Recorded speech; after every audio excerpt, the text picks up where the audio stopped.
Not for me.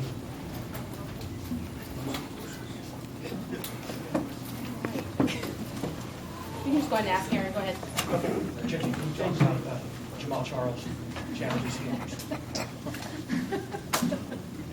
Yeah, Jamal's a very good running back, extremely quick, extremely fast.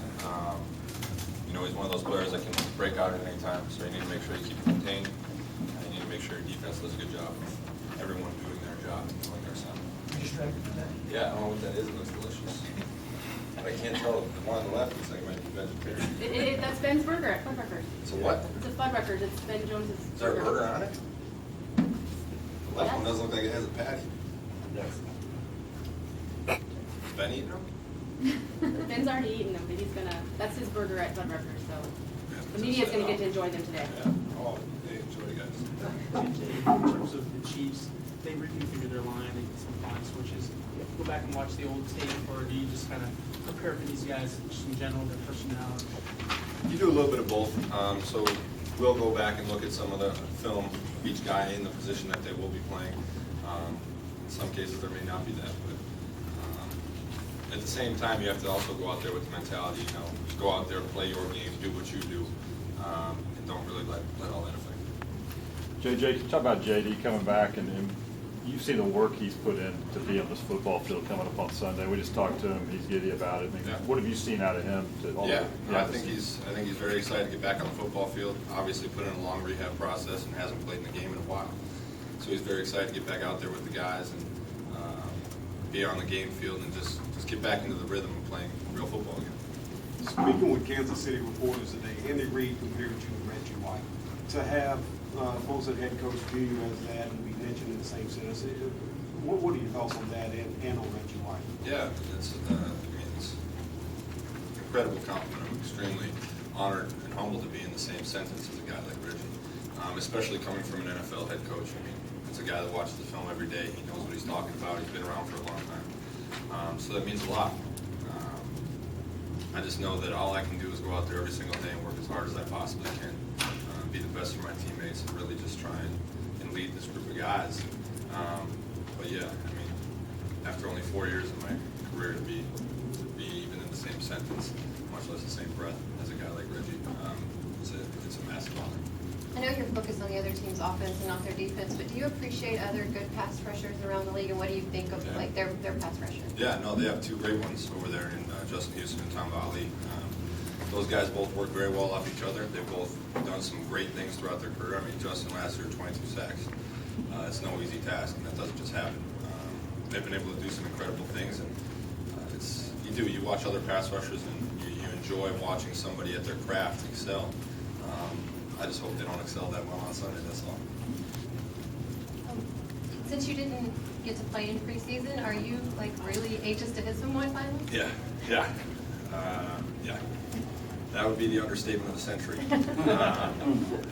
I explained it the other day. It's like an animal in a cage.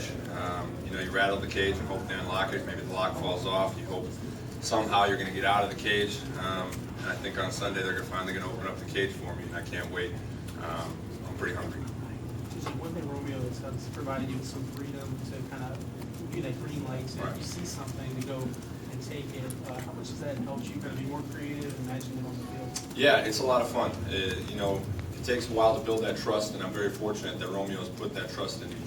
And so I go out there every single day and I try and find ways to help our team win football games. And so it's a lot of fun. I have a lot of great teammates who also fit well into everything that we're doing and understand everything that we're doing. And it's a blast. I had a similar situation with Wade when he was here, and now Romeo, two guys who are extremely experienced, great defensive coordinators.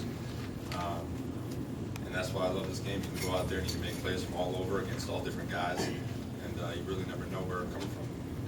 You talked in the Sports Illustrated story about how it can take just a look or a hand signal with you and Jared or whoever you need to communicate with on the defense so that your movement fits in with what everyone's doing. With Jared specifically, when did that chemistry get really good to the point where it just took a glance? Right. We've had it for a while now, but I would say over the last probably year or two, we really started. Crick is Crick is really good at what he does, and there's times where there's times where it doesn't even have to be a look or hand signal. Through the middle of a play, he can see me do something and know that he needs to come around. And it's pretty awesome to have a guy like that who can really kind of make you right. And he's really good at his job. He plays his role very well. And I mean, our lockers are right next to each other. We've been in the same D-line room forever, and I think we just developed that chemistry over time. Clowney said he's gone back to 2012 to study Donald Stevenson, who's now the left tackle, and former #1 pick Eric Fisher moves back to the right, so he said he's gone back to his rookie year to study that. Have y'all both been in that room and discussing what y'all see as far as different mannerisms on each side of the line? We're not in the same room. He's in the linebacker room, I'm in the D-line room, so we're not in the same room, but on the field we talk about things. Out in the locker room we talk about things. But yeah, I mean, you watch as much film as you can, you gather as much information as you can, and then on Sunday you just go out there and you play football, you let it fly. You did all your preparation during the week, during the game you kind of just put it on autopilot. Are you looking forward to the possibilities for this defense? You haven't been on the field with Will Fork, you haven't been on the field with Clowney in a long time. What are you looking for from that? Yeah, I can't wait. I can't wait to play real football with this defense in a game in front of our home crowd. The crowd here is incredible. The fans are unbelievable. I can't wait to get out in front of them and play again. I've been trying to tell some of the new guys, you got Raheem and Vince, what the atmosphere is going to be like on Sunday. And you can't even really put it into words. And I think they're all excited just to see what we do here and how our fans are. But yeah, we can't wait to get out there to help electrify those fans and help our team win games. I mean, our defense has a lot of playmakers on it, so we can't wait to get out there together and make plays. JJ, like you, Vince has kind of played preseason football, and now they're going to turn him loose. Right. And he gets to play against a guy very talented, will be a second-round pick, but he's a rookie. Right. When you have a player just playing his first NFL game, are there some things that you can do against him? And I guess when you're a rookie, people would, vets would try things against you as well. Yeah, I mean, he's got Vince Wilfork in his first game, so that's a tall task for a rookie. But I mean, that kid throughout the preseason has shown that he's got some chops to him. But I mean, like I said at the beginning, it all comes down to what we do. We have to go out there and we have to play our game, and we have to go out there and try and do what we do to the best of our abilities, and that's all we can control. JJ, we could and we probably have asked you what's it going to be like to play with Vince and JD and a healthy Cushing. And as you've said, there's so many guys here. Do you really have a pretty high confidence and high excitement about what your defense really can be? Yeah, I mean, we have to go out there and play the game. Everybody has these things that they think on paper, and that everybody has all these magical ideas and everything, but it all comes down to how we go out there and we execute. There's not going to be any, oh, look at how many great guys they have, they're just going to walk out there and be great. We have to go out there and we have to execute. We have to work hard during the week, we have to prepare properly, and we have to execute on game day. We have to make sure that we do everything right. Nothing just happens. It's not just going to happen because we have a lot of great players. We have to go out there and we have to make it happen. And I think we have those guys to do that, so that's why I'm excited for Sunday. Take one more from Christine. I know you're still hungry even after winning your second Defensive Player of the Year. Well, not just physically hungry. But I'm wondering, what are your expectations for yourself now that you've already done so much and you keep exceeding what you've done? What's next for you? It's always about continual improvement. So it's not necessarily some sort of quantifiable, award or numbers or things like that. It's, am I better today than I was yesterday? So then it becomes, am I better this year than I was last year? And it's just every single day finding something to improve upon. So every time I step on that practice field, I treat it like a game because I need to play at the best of my ability in practice in order to increase my game day presentation and play.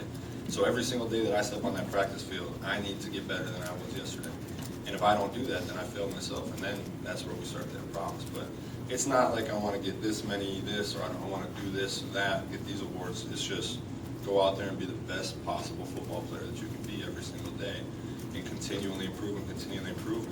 And I don't know where that takes me. I don't know how high I can go. My goal is to see how far we can push it. Thank you, guys. If anyone needs Coach Reed, I think that he's making the call right now.